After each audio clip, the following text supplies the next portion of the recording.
ជំរាបសួរបងប្អូនទាំងអស់គ្នាស្វាគមន៍មកកាន់កម្មវិធីបុកលុយនេះម្ដងទៀតហើយនៅក្នុងកម្មវិធីបុកលុយដែលមានវត្តមានខ្ញុំបាទរៀនចម្រើននឹងជាមួយនឹងបងតូចហើយកម្មវិធីរបស់យើងនេះដោយសារតែយើងសរសើរខ្លួនឯងអត់បានលុយប៉ុន្តែវាជាកម្មវិធីមួយដែលមុខលុយហើយយើងនិយាយទៅ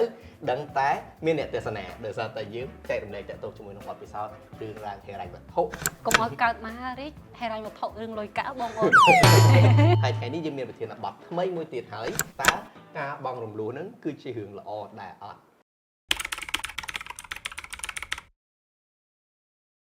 ទេសនាបងគិតថាការបង់រំលោះល្អឬក៏អត់ខ្ញុំមាន3ចំណុចមួយដោយសារតែអត្តចរិតរបស់យើងគឺអត់របៀប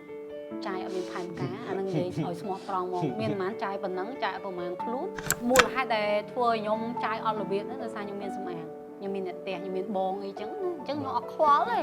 ខ្ញុំរកបានប្រហែលខ្ញុំចាយតអស់ឲ្យលេង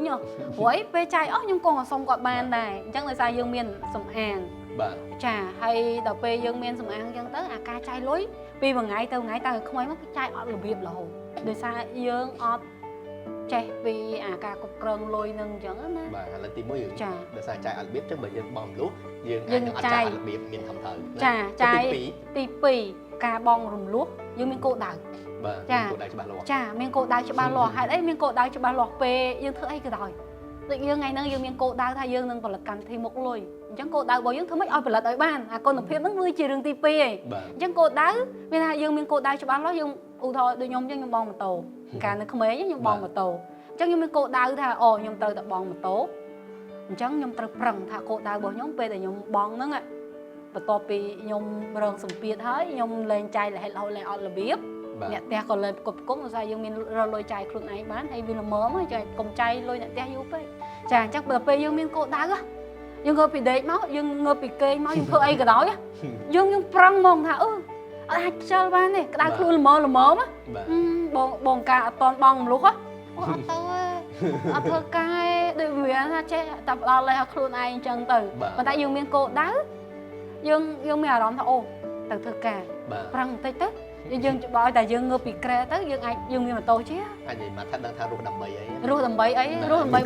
មិនរស់ដើម្បីបងមលួសទេណាបងប្អូនគោលដៅនេះមានថាគោលដៅខ្លីរបស់យើងទៅធ្វើការគោលដៅរបស់យើងទៅធ្វើការដើម្បីមានម៉ូតូជិះហើយហ៊ានតែបើហ៊ានតែចូលហ៊ានតែឆ្វេងឆ្វាច់ឆ្វេងស្ដាំបន្តិចប្រយ័ត្នតែគោលដៅអាចវ៉ាន់កចាទី3មានថាសុខភាពផ្លូវចិត្តមានន័យថាពេលដែលយើងបងមលុះខ្ញុំដឹងថាបងប្អូនដូចខ្ញុំអត់ទេពេលយើងមានម៉ូតូថ្មីចេះអាងើបមកស្លៀកពាក់ស្អាតបាតហើយយើងមើលមកយើងម៉ូតូយ៉ាម៉ូតូយើងពីក្មេងមកដែរមានម៉ូតូជិះខ្លួនឯងជិះជាមួយបងហើយដល់ពេលយើងមានម៉ូតូជិះខ្លួនឯងជិះទៅកាលពីក្មេងយើងសម័យថាពេលដែលយើងប្រឹងរៀនពេលយើងប្រឹងធ្វើការទៅយើងនឹងទិញម៉ូតូអាម៉ូតូអត់លេខម៉ូតូអូតូអញ្ចឹងយើងបានទិញអាម៉ូតូហ្នឹងយើងសប្បាយចិត្តជីនិចខូលព្រោះអីពេលដែលយើងចាយលុយអ្នកផ្ទះគឺគាត់អត់ឲ្យទិញអាម៉ូតូហ្នឹងទេខ្លាចខូចគាត់ថាទិញអាម៉ូតូមានលេខទៅវាធន់វាអីអញ្ចឹងដល់ពេលយើងវាសុខភាពផ្លូវចិត្តទៅយើងព្យាម៉ូតូខ្ញុំអ្នកទិញអីអញ្ចឹងទៅបើខ្ញុំថាអ្នកទស្សនារបស់យើងចរិតស្រៀងខ្ញុំអាចគិតគូរឡើងវិញវាមិនមែនថាពាក្យថាបងមលូវាមិនអាក្រក់ទេបើសម្រាប់ខ្ញុំចាអាហ្នឹងដូចថាខ្ចីលុយគេយកមកប្រើសិនអញ្ចឹងណាចាហើយក៏បងមលូដល់ឥឡូវទៅសម្រាប់ខ្ញុំវិញតើបងមលូល្អឬក៏អត់វាអាស្រ័យទៅលើខ្លួនឯងតើបើសិនជាមានគោលដៅច្បាស់លាស់ដូចជាបងតូចខ្ញុំគិតថាវាប៉ុណ្ណឹងដែលល្អប៉ុន្តែបើសិនជាយើងអត់មានគោលដៅច្បាស់លាស់គាត់ថាឃើញគេចង់បានរបស់នោះយើងចង់បានរបស់នោះតែរបស់នោះវាត្រូវការចាំបាច់ដែរអត់แล้วក៏យើងប្រើពេលវេលាមួយនៅក្នុងការយកទៅបង់រំលោះជារបស់មួយដែលយើងគិតថាថ្ងៃពងប្រើ13ហើយ iPhone 13ហើយឃើញ14ជិះទៀតលុះ13ចោលបង់រំលោះ14ស្របមកវានៅតែទូរស័ព្ទដដែលអញ្ចឹងបើសិនជាយើងអត់មានផ្លានច្បាស់លាស់អីចឹងទេខ្ញុំគិតថាអាចជារឿងមួយដែលជាហានិភ័យผมពីព្រោះថាចេះនៅពេលដែលបងរំលោះអីមួយសម្រាប់ខ្ញុំគិតថាតើអារបស់ដែលខ្ញុំខំប្រឹងតែបងរំលោះមកហ្នឹងវាមានអត្ថប្រយោជន៍សម្រាប់ខ្ញុំនៅថ្ងៃអនាគតដែរអត់ជាក់ស្ដែងឧទាហរណ៍ថាខ្ញុំហ៊ានបង់ដូរ12ដល់13អាចនិយាយថាវាគឺពិតជាល្អមែនទេស្អី12ថតអត់ច្បាស់ទេ តែទូរស័ព្ទ13ថតច្បាស់នៅពេលដែលយើងយកទូរស័ព្ទ13មកខ្ញុំយកមកថតដើម្បីបានលុយត្រឡប់មកវិញអានេះខ្ញុំគិតថាជាអត្ថប្រយោជន៍ដែរអញ្ចឹងមែនតើទៅយើងសួរថាបងរំលោះល្អឬអាក្រក់វាអាស្រ័យទៅលើគំនិតរបស់យើងឲ្យនិយមន័យទៅលើវាទេសំខាន់គោលដៅរបស់យើងខ្ញុំសុំថែមបន្តិចទៅមកឃើញចំណុចមួយទៀតទៅពេលខ្លះពេលដែលខ្ញុំបងរំលោះហ្នឹងអាចចំណុចទី4ដែល snow ហ្មងមានន័យថាពេលខ្ញុំបងរំលោះម៉ូតូខ្ញុំលេងជិះជាមួយបងដល់ពេលយើងលេងជិះជាមួយបងមិនចំណេញពេលវេលាមិនយើងដើរលេងបានច្រើនជាងមុនទេអាហ្នឹងក៏ម្យ៉ាងដែរប៉ុន្តែមួយទៀតមានថាយើងអាចសេរីភាពក្នុងការធ្វើការងារយើងបង្កើនចំណូលយើងមានថាពេលដែលមានការងារផ្សេងដែលយើងត្រូវធ្វើយើងបាច់រងចាំគាត់មកយកគាត់ដឹកទៅអញ្ចឹងការងារវាសម្ពាធពេលវេលារងចាំអញ្ចឹងអារម្មណ៍មិនល្អអញ្ចឹងខ្ញុំទិញម៉ូតូទៅខ្ញុំអាចទៅធ្វើការងារផ្សេងអាចថាអាការងារខ្លះបានលុយអាការងារខ្លះអត់បានលុយប៉ុន្តែវាបានបបពិសោធន៍វាបង្កើនលុយថ្ងៃអនាគតអញ្ចឹងទៅអាហ្នឹងបានខ្ញុំទិញម៉ូតូបងលក់ហ្នឹងវាមានគោលដៅអញ្ចឹងចាអញ្ចឹងខ្ញុំគិតថាការបងលក់ហ្នឹងគឺសំខាន់បំផុតយើងចេះទៅលើការគ្រប់គ្រងពីព្រោះខ្ញុំឥឡូវបងលក់ច្រើនដែរអញ្ចឹងតែក៏ខ្ញុំអត់ដែលច្រឡំថាទ្រព្យហើយបំណុលទេ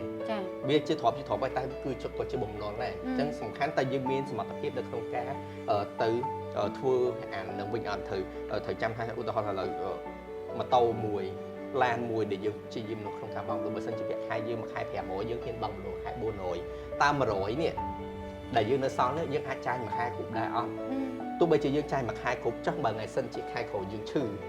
តែយើងយក100ហ្នឹងទៅពិនិត្យជំងឺហើយបានយកលុយអីមកញ៉ាំទៀតកុំឈឺអាហ្នឹងវាមិនអាចទៅរួចណាអាហ្នឹងតាក់ទងមនុស្សធម្មជាតិអញ្ចឹងនៅពេលដែលយើងចាប់ផ្ដើមគិតធ្វើអីមួយខ្ញុំសម្រាប់ខ្ញុំគិតថាខ្ញុំនៅតែនិយាយថាវាទៅតាមកលៈទេសៈប៉ុន្តែយើងគួរតែសិក្សាឲ្យច្បាស់ទៅលើ plan នៃការចំណូលហើយនឹងចំណាយរបស់យើងបើសិនជាហ៊ានបងរំលោះ80ទៅ70%នៃប្រាក់ខែរបស់យើងហើយយើងអាចនឹងមានហានិភ័យពីព្រោះថាខែក្រោយយើងអាចនឹងដាច់ការងារខែក្រោយក្រុមហ៊ុនរបស់យើងអាចនឹងបើកលុយយើងយឺតឬក៏ខែក្រោយយើងឈឺយើងត្រូវការយក20%ហ្នឹងយកទៅមើលជំងឺប៉ុន្តែ20%ហ្នឹងគឺយើងអាចបានយកទៅញ៉ាំអីទេអញ្ចឹងកុំមើលងាយស្ថានភាពពីព្រោះថាថ្ងៃស្អែកដើរចេញទៅភ្លាមម៉ូតូបុកក៏យើងមិនដឹងដែរអញ្ចឹងវារឿងច្រើនខាងមែនតើនៅក្នុងចិត្តតែពេលធ្វើអីមួយយើងអាចត្រូវសិក្សាទៅលើហានិភ័យសួរថាអ្នកទាំងអស់ខ្ញុំដែរធ្វើខុសអត់ធ្វើខុសដូចគ្នាព្រោះជីវិតខ្ញុំគឺកំពុងតែរាវហើយស្ដាប់ចាស់មកនិយាយមកប្រាប់មកដូចឥឡូវយើងរាវហើយយើងចែកម្លែកតែយើងរាវទៅអីមិនអីចឹងណាហើយអានេះពួកខ្ញុំរាវខ្លួនឯងហើយប៉ះខ្លួនឯងឯងហើយចែកម្លែកអីដែលពួកយើងបានឆ្លងកាត់ខ្ញុំជឿថាជីវិតជាយុវវ័យបើសិនជាអ្នកមកពីខេត្តរៀនដូចខ្ញុំជាទៀតណាគឺគ្រួសារយើងគឺគាត់មានតលទ្ធភាពឲ្យយើងរៀនទេហើយបើសម្ភារៈផ្សេងៗមកយើងចង់បានខ្លួនឯងដូចគេនិយាយហ្នឹងតើខំខ្លួនឯងហើយយើងធ្វើអីក៏ដោយដូចចម្រើននិយាយសឹកតកំណត់គោលដៅចាហើយបើសិនជាអ្នកខ្លះយើងកុំខ្វល់សម្ដីអ្នកដទៃយើងបងរំលោះប៉ុន្តែអាការបងរំលោះរបស់យើងហ្នឹងយើងច្បាស់អត់ថារំលោះដើម្បីអីទីមួយដូចខ្ញុំនិយាយចឹងថាអាការបងរំលោះបើសម្រាប់ខ្ញុំយើងច្បាស់ខ្លួនឯងមានយើងខ្លួនឯងម្ចាស់សាច់រឿងខ្លួនឯងដែលយើងអាចកំណត់ផ្លូវដើរយើងបានថាតើយើងបងរំលោះដើម្បីយើងទិញម៉ូតូដើម្បីគេហើយទិញដើម្បីអីគេតើវាជួយអីខ្លះសម្រាប់បង្កើនចំណូលរបស់យើងហើយទី2ទៀតដូចខ្ញុំនេះខ្ញុំសួរខ្លួនឯងមកខ្ញុំមានម៉ូតូខ្ញុំអាចរកការងារបានបង្កើនចំណូលបានសុខភាពខ្ញុំអញ្ចឹងថាពេលខ្ញុំមានសុខភាពយប់ឡើងអីផ្សេងសុខភាពខ្ញុំល្អខ្ញុំក៏រួចថ្លៃថ្នាំដែរខ្ញុំមិនចំណេញលុយបើសិនជាឧទាហរណ៍យើងឈឺយើងអីអញ្ចឹងទៅវាមិនខាតលុយទៀតហើយបងរំលោះកុំខ្វល់នឹងសម្ដីអ្នកដទៃខ្វល់នឹងសម្ដីអ្នកដទៃអូឯងបងរំលោះម៉ូតូឯងបងរំលោះទូរស័ព្ទបងរំលោះឡានបងរំលោះផ្ទះឯងបងរំលោះនេះបងរំលោះនោះហ្នឹងដើម្បីសម្ភារៈនិយមអូខេយូរឯងមើលខ្ញុំបានប៉ុណ្្នឹងមើលទៀតទៅខ្ញុំអត់ខ្វល់ឯងសំខាន់ថាតើយើងត្រូវទទួលស្គាល់ខ្លួនឯងតើមានលទ្ធភាពក្នុងការបងរំលោះដែរឬក៏អត់តើច្បាស់ខ្លួនឯងហើយខ្ញុំជឿថាពេលខ្លះយើងសិក្សាយើងច្បាស់ហើយតែជីវិតហ្នឹងតើទៅវាស្រួលរហូតណាពេលខ្លះផែនការហ្នឹងខ្លះជាផែនស្គរគាត់ថាបានដែរអញ្ចឹងណាតែដែលសំខាន់គឺទទួលស្គាល់ការពិតហ្នឹងហើយពាក្យទទួលស្គាល់ខ្លួនឯងជាពីណាខ្លួនឯងនៅក្នុងកម្រិតណាស្គាល់ខ្លួនឯងច្បាស់នៅគឺជាចំណុចមួយដែលសំខាន់ឥឡូវយើងមកនិយាយអំពីហានិភ័យនៃការបងមលូវិញបើតាមកំណត់ខ្ញុំហើយទៀតចាំបងចែកម្លែកថាហានិភ័យនៃការបងមលូគឺមានអីគេខ្លះសម្រាប់ខ្ញុំផ្ទាល់ហានិភ័យនៃការបងរំលោះនៅពេលដែលអ្នកបងរំលោះមិនមែនបង្ហាញអំពីភាពដូចឆាយថាអ្នកឯងមានរបស់ហ្នឹងទេគឺត្រូវលុះត្រាំតែអ្នកឯងត្រូវការរបស់ហ្នឹងចាំបាច់ យកមកអភិវឌ្ឍខ្លួនឯងអានឹងបើការបងមនុស្សហ្នឹងវាជួយឲ្យយើងល្អប្រសើរហានិភ័យហ្នឹងគឺខ្ញុំបារម្ភបំផុតនៅពេលដែលយើងដូចខ្ញុំនិយាយចឹងចំណូលរបស់យើង500យើងហ៊ានបោកលក់350មួយឆ្នាំយើងអាចធ្វើបាន2ឆ្នាំយើងអាចធ្វើបានចុះបើឆ្នាំទី3យើងធ្វើអត់បានលុយដែលយើងខំបង់រយៈពេល3ឆ្នាំហ្នឹងវាខ្លាយទៅជាអាសាបង់ដែលត្រូវរបស់ធំរបស់យើងប្រហែលទៅយកត្រឡប់ទៅឲ្យគេវិញទាំងអស់អញ្ចឹងពាក្យច្រើនអ្វីដែលខ្ញុំស្ដាប់ឃើញនៅលើដែលអ្នកដែលមានហានិភ័យខ្ញុំសូមលើកយកសាច់រឿងជាមួយខ្ញុំនិយាយណា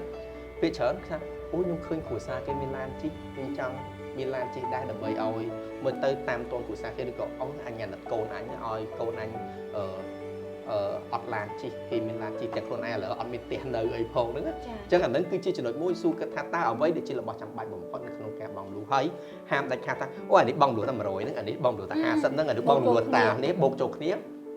ម៉ានេះឯងហ្នឹងក៏បង់លុយហ្នឹងចង់3 4មុខហើយ100 200 300 400 500អញ្ចឹងកុំភ្លេចសិក្សាអំពីហានិភ័យគុំសប្បាយចិត្តនៅទ្រព្យដែលយើងកំពុងតែបានជិះឥឡូវប៉ុន្តែត្រូវសិក្សាអំពីហានិភ័យតើអ្វី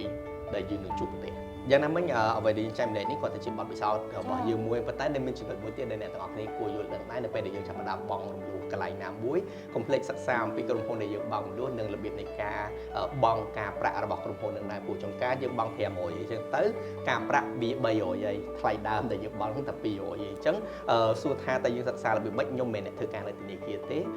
ប៉ុន្តែខ្ញុំចង់ឲ្យអ្នកទាំងអស់គ្នាសិក្សាទៅលើចំណុចហ្នឹងពីព្រោះមាន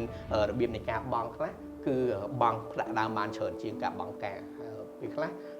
បង់សុទ្ធហ្នឹងប្រហែលខែដំបូងវាសឹងតាប្រាក់ការសុទ្ធឯងខ្ញុំជឿថាអ្នកទាំងអស់គ្នាប្រហែលជាធ្លាប់ឃើញនៅក្នុងបណ្ដាញសង្គមឬក៏អីហើយកុំភ្លេចមើលអំពីលក្ខខណ្ឌនៃការចងព្រោះនៅពេលហត្ថលេខារបស់យើងមួយស្នាមមេដៃរបស់យើងមួយគ្រឿងគ្រប់យ៉ាងអ្នកកាន់តែធំទៅអ្នកនឹងដឹងថាអាហត្ថលេខាអាស្នាមមេដៃអារឿងកិច្ចសន្យាអីមួយហ្នឹងគឺពិតជាមានសារៈសំខាន់ណាស់មិនមែនចេះតែសញ្ញេដោយមិនបានការនោះទេអញ្ចឹងឃើញថានេះគឺជាបើនិយាយពីមួយម៉ាត់នៃការបង់លុយគឺជាការដឹកដៃរបស់ខ្លួនឯងទៅកាន់រកបំណុលអញ្ចឹងយើងត្រូវតែវាបំណុលហ្នឹងអាចថាជាបំណុលល្អឬក៏បំណុលអាក្រក់អញ្ចឹងយើងគួរតែសិក្សាទៅថាបើសិនជាវាបំណុលល្អទេវាគឺជាចំណុចមួយដែលយើងគួរតែធ្វើពីព្រោះថាបើសិនជាយើងមិនចាប់ផ្ដើមពីក្មេងទៅអាចវាក៏ជាហានិភ័យសម្រាប់ចាស់ទៅយើងអត់សល់របស់ធ្លាប់អីដែរប៉ុន្តែបើសិនជាវាជាបំណុលអាក្រក់ខ្ញុំគិតថាអ្នកទាំងអស់គ្នាគួរតែសិក្សាបំណុលអាក្រក់អីដើម្បីបង់រំលោះរបស់ណាដែលមិនចាំបាច់តែបើសិនជាបំណុលល្អរបស់រំលោះទៅជាមួយផ្ទះជាមួយនឹងគឺអីដែលយើងត្រូវការចាំបាច់នៅថ្ងៃអនាគតអានឹងគឺជាចំណុចមួយដែលខ្ញុំគិតថាបើយើងអាចចាប់ផ្ដើមពីក្មេងទៅក៏ល្អម្យ៉ាងដែរពីព្រោះថានៅពេលដែលយើងកាន់តែចាស់ល្មមទៅយើងក៏បានសល់របស់សល់ព្រោះសល់អីនឹងទៅយ៉ាងណាមិញថាអ្វីដែលយើងបានចែកម្លែកវាមានដូចជាច្រើនដែរត្រូវទេចាំមានចង់បន្ថែមទេបងចង់បន្ថែមគាត់ថាចង់បញ្ជាក់ជូនបងប្អូនទាំងអស់ការស្គាល់ខ្លួនឯងច្បាស់បាទហើយដូចខ្ញុំបញ្ជាក់ចឹងកម្មវិធីមុខលុយគឺយើងគ្រាន់តែរំលឹកនិងរំលែកអីដែលជាបញ្ហាយើងជួបជាក់ស្ដែងសម្រាប់យើងផ្ទាល់ខ្លួនក៏ដូចជាអ្នកចិត្តខ្លួនក៏ដូចជាបងប្អូនទូទៅទាំងអស់ឲ្យគិតឡើងវិញថាឥឡូវខ្លួនឯងកំពុងតែស្ថិតនៅក្នុងហានិភ័យឬក៏អ្នកខ្លះក៏បានបងរំលោះគាត់ហើយក៏សល់ទ្រព្យអញ្ចឹងបើសិនជាថាពេលដែលយើងបងរំលោះទៅវាចំណេញដល់យើងក៏បន្តទៀតចុះព្រោះអីមេដៃចាយើងអ្នកផ្ដិតអញ្ចឹងយើងអ្នកទទួលខុសត្រូវបើខ្ញុំពិតជាចង់ឲ្យបងប្អូនធ្វើអីក៏ដោយធ្វើការសម្រេចចិត្តឲ្យលម្អិតហើយគិតឲ្យបានវែងឆ្ងាយនឹងផានការត្រឹមត្រូវព្រោះអីពេលដែលបងប្អូនពិបាកពេលដែលបងប្អូនពិបាកគឺបងប្អូនខ្លួនឯងអត់មាននរណាគេមកពិបាកវេទនាជាមួយបងប្អូនទេហើយពេលដែលបងប្អូនរីកចម្រើនក៏បងប្អូនដែរអញ្ចឹងមានប៉ុណ្្នឹងឯងកម្មវិធីយើងអរគុណច្រើនអញ្ចឹងបើសិនជាលោកអ្នកមានមតិយោបល់អីតាក់ទងមួយប្រធានបទរបស់យើងអាចធ្វើការ comment ហើយបើសិនជាចូលចិត្តយើងជួយប្រាប់ថាចូលចិត្តមិនចូលចិត្តកុំរិះគន់បែបអត់ស្ថាបនាអត់ទេមិនចូលចិត្តបាយនិយាយអីទាំងអស់ជួយសរសេរតិចមកហើយអធិស្ឋានរកកំហុសខុសឆ្គងបើសិនជាយើងចែកម្លែកទៅខុសត្រង់ណាអីទូចនៅពេលនេះខ្ញុំបាទចម្រើនជាមួយនឹងបងតូចសូមអរគុណសូមជម្រាបលា